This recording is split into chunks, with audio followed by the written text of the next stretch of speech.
Olá pessoal, nesta segunda aula sobre cinemática, nós daremos continuidade ao nosso estudo sobre movimento retilíneo uniforme, tratando agora de mais dois tópicos, que são as classificações para o movimento retilíneo uniforme e um conceito extremamente importante que é o de velocidade relativa.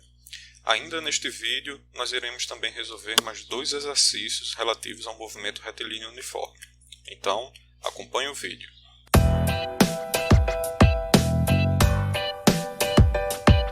Bem, para darmos prosseguimento nessa nossa discussão inicial sobre cinemática, a gente precisa falar um pouco sobre as classificações que nós damos a esse tipo de movimento, que podem ser basicamente duas: movimento progressivo ou movimento retrógrado. Com base em que nós classificamos esses movimentos, entre progressivo e retrógrado? A gente toma como base justamente o sentido com que esses objetos estão se movimentando.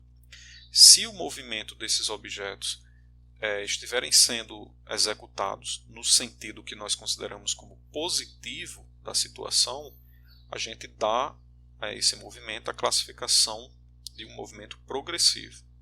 Caso contrário, esse movimento será considerado como retrógrado, se a velocidade for negativa.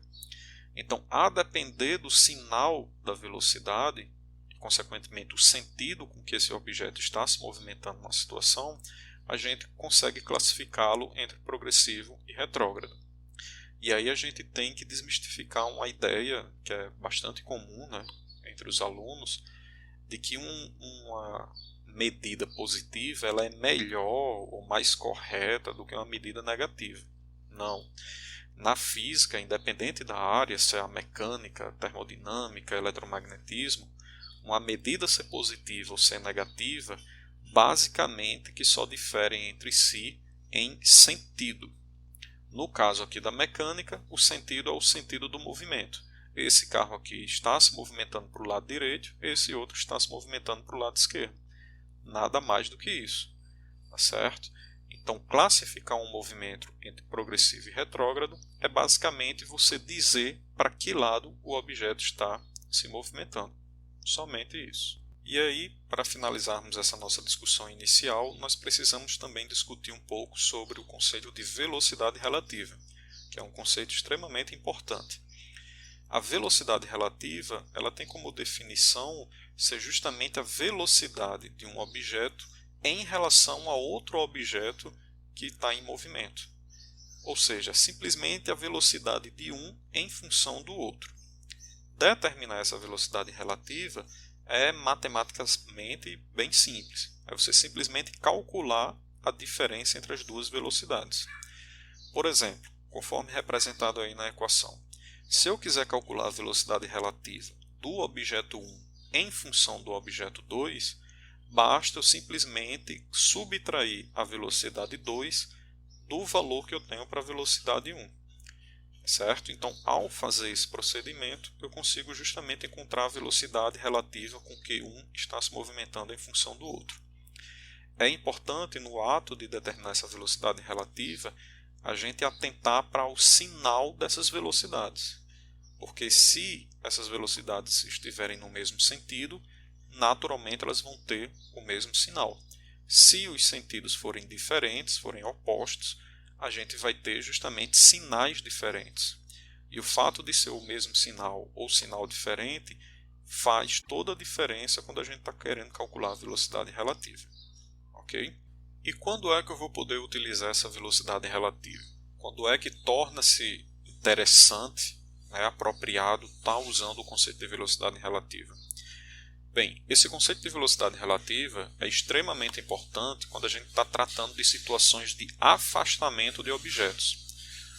Ou seja, quando um objeto está se distanciando em relação a outro. Então, nesse tipo de situação, como nós iremos ver aí com base em alguns exercícios, é extremamente importante que a gente use o conceito de velocidade relativa para simplificar a minha situação e, consequentemente, eu determinar o que esteja sendo pedido no enunciado. Então, principalmente nessas situações, é bem válido a gente estar utilizando esse conceito de velocidade relativa.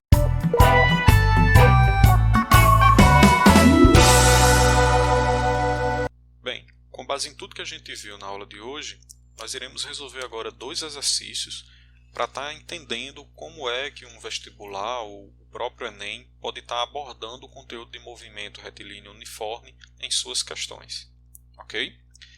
Bem, o primeiro exercício diz o seguinte: 2 navios, que ele chamou aí de A e B, partem de um mesmo ponto e se deslocam sobre uma mesma reta com velocidades de 35 km por hora e 25 km por hora, respectivamente. A comunicação entre os 2 navios só é possível pelo rádio enquanto a distância entre eles não ultrapassar 600 km.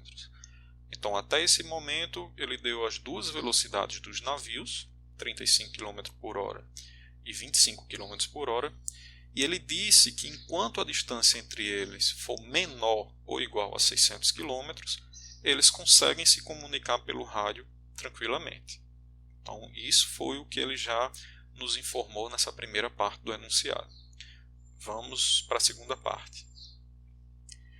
Determine o tempo durante o qual os 2 navios se comunicam, admitindo que eles partem ao mesmo tempo e movem-se no mesmo sentido e movem-se em sentidos contrários. Certo? Então, o que é que ele quer nessa questão, pessoal? Ele deu 2 navios que se movem a velocidades diferentes. E independente se eles estão se movimentando no mesmo sentido ou no sentido contrário, a gente vai ter um afastamento entre eles que, fatalmente, uma hora vai superar a distância de 600 km. E por que eu estou frisando nessa distância de 600 km? Porque essa distância entre eles é crucial, que é a distância que permite com que os 2 consigam se comunicar através do rádio. Então, o que nós iremos calcular é justamente o tempo necessário para que eles consigam se comunicar pelo rádio quando estão se movimentando no mesmo sentido e o tempo que eles conseguirão se comunicar enquanto eles estiverem se movimentando em sentidos contrários. É o que nós iremos fazer nesse momento. Essa é a típica situação em que torna-se conveniente a gente utilizar o conceito de velocidade relativa, que foi visto agora há pouco ao longo da videoaula. Por que é interessante utilizar esse conceito de velocidade relativa? Justamente porque trata-se de um afastamento entre objetos. Porque independente se esses objetos estão se movimentando no mesmo sentido ou em sentidos contrários, a gente vai ter um afastamento entre eles devido ao fato das velocidades deles serem diferentes. Então, fatalmente, a gente vai ter um afastamento entre esses 2 objetos. A primeira situação que nós iremos analisar é justamente quando eles estão se movimentando em sentidos iguais, que é o que nós iremos fazer nessa primeira situação. Então, nesse tipo de situação, o que é que nós vamos fazer em um primeiro momento? É calcular justamente a velocidade relativa entre esses 2 navios, que, como a gente viu ao longo da videoaula, o cálculo da velocidade relativa nada mais é do que determinar a diferença entre essas 2 velocidades. Então, o que eu vou fazer nesse primeiro momento é simplesmente calcular a diferença entre a velocidade do primeiro navio e a velocidade do segundo navio. Então, a minha velocidade relativa nesse primeiro momento será igual. Como eu falei ao longo da videoaula, o principal cuidado que nós temos que ter ao calcular a velocidade relativa é justamente com o jogo de sinais entre essas 2 velocidades. Como foi dito, se os objetos estão se movimentando no mesmo sentido, essas 2 velocidades vão ter sempre o mesmo sinal. Então, a velocidade V1, que eu posso considerar como sendo a do navio, que está a 35 km por hora, eu considero positivo, e a velocidade V2, que é o do outro navio, eu também tenho que considerar positivo. Mas aí, na própria equação, surge um sinal negativo aqui entre eles. Então perceba, esse sinal negativo não é porque a velocidade V2 é negativa, é porque a própria equação que nos permite determinar a velocidade relativa possui esse sinal negativo, que é o da diferença entre essas 2 velocidades. Certo? Então, prosseguindo, a gente vai ter que a velocidade relativa entre esses 2 navios é uma velocidade de 10 km por hora. Ok? O que é que significa essa velocidade de 10 km por hora? Não é a velocidade de um, nem é a velocidade do outro. É a velocidade com que os dois estão se afastando. Então, é a partir desse valor de velocidade relativa que eu vou fazer toda a análise da situação agora. Eu não preciso mais me preocupar com a velocidade de um nem a do outro. Só preciso me preocupar agora com a velocidade relativa com que os dois estão se movimentando entre si. Então, eu vou passar uma linha aqui e prosseguir com o cálculo. Como é que eu farei agora para estar determinando esse intervalo de tempo? Ora, esse intervalo de tempo com que eles perdem a comunicação é o intervalo de tempo para que eles consigam superar a distância de 600 km de afastamento. Ou seja, eu posso estar utilizando a equação horária naquela segunda formulação que eu usei ao longo da videoaula. O deslocamento é igual a velocidade vezes o intervalo de tempo. Por que o deslocamento? Porque eu não preciso me preocupar com qual é a posição inicial, qual é a posição final. Eu já quero considerar a diferença entre essas duas posições, que no caso aí é quando essa diferença entre as posições desses dois navios corresponder a 600 km. Então eu vou ter aqui para deslocamento o valor de 600 km. E essa velocidade aqui, é como eu falei, essa velocidade aqui não é mais a velocidade de um ou do outro, é a velocidade com que eles estão se afastando. Tudo isso daí vai me permitir encontrar um intervalo de tempo que eu estou chamando de 1. Então, recapitulando, esse deslocamento aqui não é o deslocamento de um navio ou do outro. É, na verdade, o distanciamento entre os dois navios. Da mesma forma que essa velocidade não é a velocidade de um nem a velocidade do outro. É a velocidade de afastamento. Ok? E esse tempo aqui, consequentemente, será o tempo com que eles vão se afastar. Então, dando prosseguimento aqui ao cálculo, eu vou ter que 600 dividido por 10 é igual ao meu intervalo de tempo, que eu estou chamando de ΔT1, logo, ΔT1 é igual a 600 dividido por 10, que corresponde a 60 horas. Então, esse é o intervalo de tempo com que esses dois navios irão se afastar caso eles estejam se movimentando no mesmo sentido, ou seja, ambas as velocidades sendo positivas.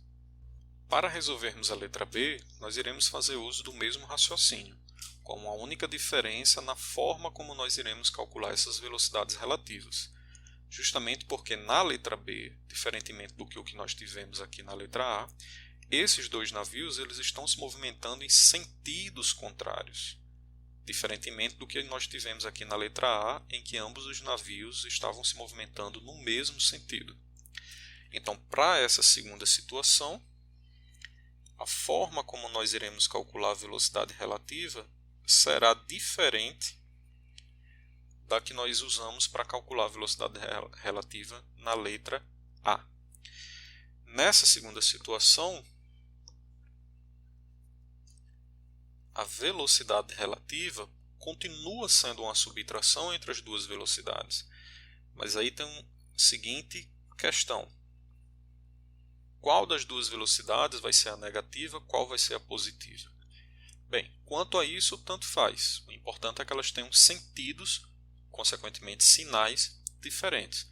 Então eu já posso deixar aqui o 35 como positivo, não tem problema nenhum. E o 25 eu vou considerar como sendo negativo.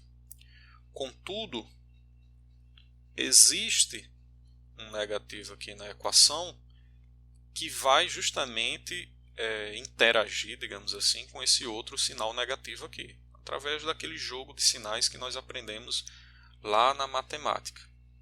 Então, a velocidade relativa será 35, menos com menos dá mais 25. Logo, a velocidade relativa nessa segunda situação será igual a 35 mais 25, 60 km por hora. Essa é a velocidade relativa nessa segunda situação, ok? Então, mais uma vez, irei passar um traço aqui para dividir. Mais uma vez, nós poderemos calcular esse intervalo de tempo com que eles vão se afastar, levando em consideração agora essa nova velocidade relativa. A equação que nós iremos utilizar também será a mesma que nós utilizamos na outra situação. Mais uma vez, o cuidado na hora de interpretar o que é que são essas grandezas físicas aqui, né? Esse ΔS não é o deslocamento de um navio, não é o deslocamento do outro. É o distanciamento entre eles. É a distância que está separando eles ao longo do tempo. Que nesse caso aqui, mais uma vez, nós iremos utilizar essa distância crucial de 600 km, que é quando eles perdem a comunicação. Enquanto que essa velocidade também não é a velocidade de um nem do outro. É a velocidade de um em relação ao outro. A velocidade relativa que nós acabamos de calcular aqui. Logo, esse intervalo de tempo é justamente o que nós precisamos determinar. Tá certo? Essa velocidade relativa, na verdade, eu já conheço, né?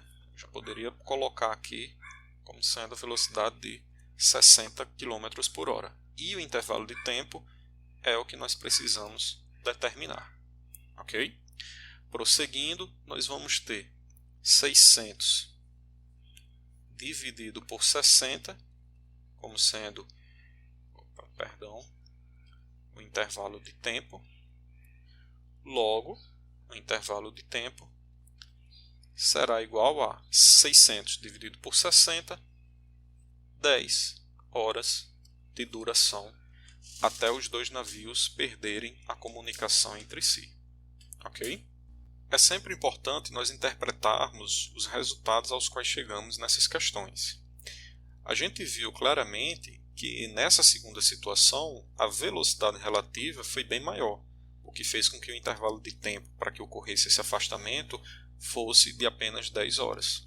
Diferentemente da primeira situação, em que a velocidade relativa foi bem menor, consequentemente o intervalo de tempo foi bem maior para que fosse realizado esse afastamento de 600 km. Mas por que é que esses valores foram tão diferentes? Isso se deve justamente ao fato dos movimentos dos navios em cada uma das situações serem diferentes. Aqui nós temos uma situação de mesmo sentido, enquanto que na letra B nós temos uma situação de sentidos contrários. Então foi devido a esses sentidos, que em uma situação eram os mesmos e aqui eram diferentes, que fez com que esses valores fossem diferentes. Para a gente ter uma ideia de como esses sentidos influenciam, é só você se imaginar viajando, por exemplo, de carro, ao longo de uma rodovia aqui no Brasil. Quando um carro passa por você, ultrapassando o seu veículo, né, e começa a se distanciar, por mais rápido que ele esteja, você ainda consegue vê-lo ao longo da rodovia por mais tempo. Justamente porque vocês dois estão se movimentando no mesmo sentido. Então a velocidade com que ele vai se afastar de você acaba sendo menor do que se ele tivesse cruzado com o seu veículo no sentido contrário. Quando um carro passa por você no sentido contrário ao do seu movimento, rapidamente a gente perde ele de vista. Justamente porque quando os objetos estão se movimentando em sentidos contrários, a velocidade com que eles se afastam é bem maior. É isso que ocorreu aqui entre os navios e é isso que justifica nós termos encontrado valores tão diferentes para a velocidade relativa e para o intervalo de tempo com que eles estavam se afastando. Por fim, nós iremos analisar agora um segundo exercício que aborda justamente uma outra situação bastante corriqueira quando a gente analisa essas questões de vestibular e até mesmo do Enem, que é justamente uma situação que nós chamamos de encontro de móveis em MRU. Ou seja, quando dois objetos eles estão se aproximando um do outro com velocidades constantes. É uma situação clássica quando a gente está estudando movimento retilíneo uniforme. Essa questão 2 ela diz o seguinte: dois trens, um de carga e outro de passageiros, movem-se nos mesmos trilhos retilíneos, em sentidos opostos, um aproximando-se do outro, ambos com movimentos uniformes. O trem de carga, de 50 metros de comprimento, tem uma velocidade de módulo igual a 10 metros por segundo, e o de passageiros, uma velocidade de módulo igual a v. Perceba que aí ele não deu nenhum valor para essa velocidade. No instante focalizado, as distâncias das dianteiras dos trens ao desvio valem 200 metros e 400 metros, respectivamente. Então, o que é que nós temos aí nessa situação, né, que ele representou aí por meio de uma figura? Nós temos aqui dois trens, um de carga e outro de passageiros, que eles estão se movimentando ao longo desse trilho aqui, que é uma linha reta, com velocidades constantes. O trem de carga com a velocidade constante de 10 metros por segundo, e sentido para a esquerda, e o trem de passageiros com uma velocidade a princípio desconhecida, mas sabe-se que ele está se movimentando para a direita. Esses dois trens eles estão a uma certa distância desse desvio aqui. O trem de passageiros a uma distância de 400 metros, o trem de carga a uma distância de 200 metros. Isso daqui é as dianteiras dos dois trens, né? O que é que tem que acontecer para que não haja um acidente, né? Uma vez que eles estão se movimentando em sentidos contrários e no mesmo trilho? Esse trem de carga tem que conseguir alcançar esse desvio antes que esse trem de passageiros chegue no mesmo desvio. Mas percebam, não é a dianteira do trem que tem que alcançar esse desvio. A traseira desse trem tem que alcançar esse desvio, significando que todo o trem conseguiu acessar o desvio antes do trem de passageiros alcançá-lo. É apenas nessa situação que a gente vai evitar um acidente entre esses dois trens, que é justamente o que ele está pedindo aqui ao final da questão. Calcule o valor máximo dessa velocidade v do trem de passageiros para que não haja essa colisão. Ou seja, se esse trem de passageiros estiver rápido demais, é possível que ele atinja o trem de carga e, consequentemente, haja um acidente. Então, qual é a maior velocidade que ele pode desenvolver para que seja evitada essa colisão? É isso que nós iremos resolver agora. Bem, para resolvermos essa questão, o mais conveniente é nós dividirmos essa questão em partes. Primeira parte, determinar quanto tempo o trem de carga vai levar para entrar totalmente no desvio. Quando eu falo totalmente, é levando em consideração que até a traseira do trem já teria entrado nesse desvio. E uma segunda parte dessa questão é a gente calcular qual é a velocidade máxima do trem de passageiros com base nesse intervalo de tempo que ele tem à disposição. Então ele tem que chegar até o desvio, no mínimo, com um intervalo de tempo suficiente para o trem de carga já ter entrado totalmente nesse desvio. Ok? Então o que é que nós iremos fazer? Voltando aqui para a figura, para a gente buscar todos os dados, né, todas as informações que nós precisamos.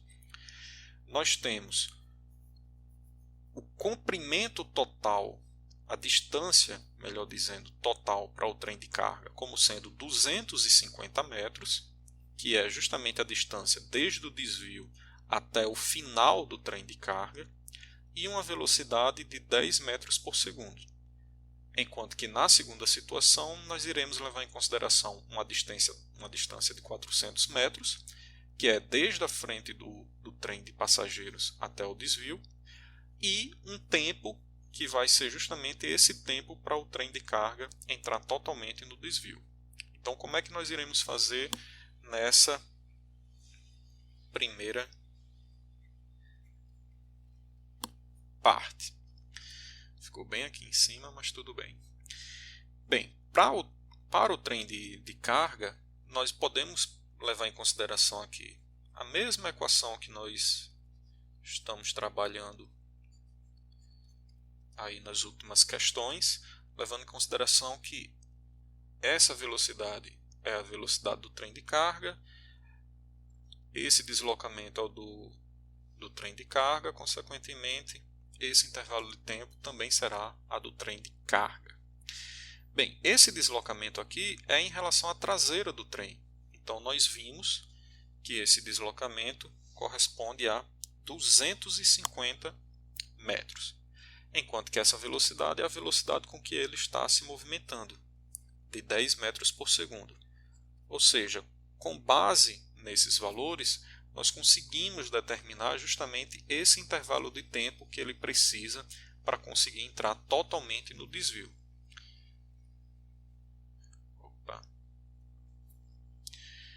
Então, passando esse 10 que está multiplicando para o outro lado, nós vamos ter 250 dividido por 10, tudo isso igual ao intervalo de tempo do trem de carga. Logo, esse intervalo de tempo será igual a 250 dividido por 10, 25 segundos. Ou seja, o trem de carga ele só tem apenas 25 segundos para entrar totalmente no desvio. Ou seja, o trem de passageiro ele não pode, a segunda parte aqui do nosso cálculo, ele não pode chegar no desvio em um intervalo de tempo menor do que 25. Se ele chegar no intervalo de tempo menor do que 25 segundos, ele vai atingir alguma parte do trem de passageiro, aliás, do trem de carga, e consequentemente provocar um acidente. Então, a gente tem que levar em consideração agora esse tempo de 25 segundos como sendo o tempo mínimo para que o trem de passageiros não provoque um acidente. Para a gente encontrar essa velocidade, a gente vai fazer uso da mesma equação. Sendo que agora, com os dados relativos ao trem de passageiro. Essa distância aqui é a do trem até o desvio. A gente viu aqui que corresponde a 400 metros. Enquanto que essa velocidade aqui é justamente o que eu quero determinar. Qual é a velocidade máxima para que esse trem de passageiros não provoque um acidente nesse desvio? E o intervalo de tempo corresponde a esse de 25 segundos. Então, o intervalo de tempo aqui, vou botar como sendo 25 segundos. Então, com base nesses dados, a gente vai ter, né, o 25 está multiplicando, vai passar dividindo, vai ficar aqui 400 dividido por 25, igual a Vp. Essa velocidade aqui, que é a do trem de passageiros, será igual a 400 dividido por 25, igual a 16 metros por segundo. Ou seja, essa é a velocidade limite com que o trem de passageiros poderá se movimentar para que não provoque um acidente ao se aproximar do desvio. O que é que significa se ele viajar a uma velocidade maior do que 16 metros por segundo? Se ele viajar a uma velocidade maior do que 16 metros por segundo, significa que ele vai chegar ao desvio no intervalo de tempo menor. Quanto mais rápido, menos tempo. E se ele chegar no intervalo de tempo menor do que 25 segundos, significa dizer que o trem de carga ainda não vai ter entrado totalmente no desvio. Ou seja, o trem de passageiros irá bater, né, irá colidir com alguma parte do trem de carga, o que vai provocar um grave acidente. Se ele viajar a uma velocidade menor do que essa, aí consequentemente ele chega no intervalo de tempo maior. Quanto menor a velocidade, maior o intervalo de tempo. E aí, consequentemente, ele vai chegar aqui, por exemplo, a 28, 30 segundos, por exemplo, dependendo da velocidade. O que já vai ser tempo suficiente para o trem de carga ter entrado totalmente no desvio, consequentemente não provocando acidente. Mas se ele viajar exatamente 16 metros por segundo, aí vai ser a situação limite, onde o acidente foi evitado por pouco, né, como a gente costuma dizer. Porque ele vai levar exatamente 25 segundos para chegar ao desvio, e esse vai ser justamente o instante em que o trem de carga vai ter entrado totalmente no desvio.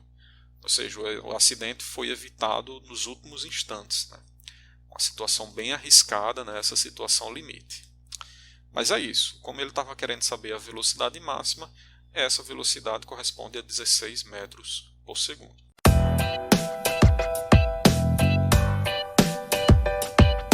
Nesta segunda videoaula, nós vemos dois tópicos bem importantes sobre movimento retilíneo uniforme, que são as classificações do movimento, que podem ser progressivo ou retrógrado, a depender do sentido da velocidade com que o objeto se movimenta, e também o conceito de velocidade relativa, que, como nós vimos através de um exemplo, acaba sendo extremamente importante quando a gente está trabalhando com afastamento de objetos com velocidade constante. Se você ainda ficou com alguma dúvida relacionada a esse conteúdo, pode entrar em contato por meio do e-mail ou deixar o seu comentário aqui no fórum. Então é isso, pessoal. Até a próxima videoaula.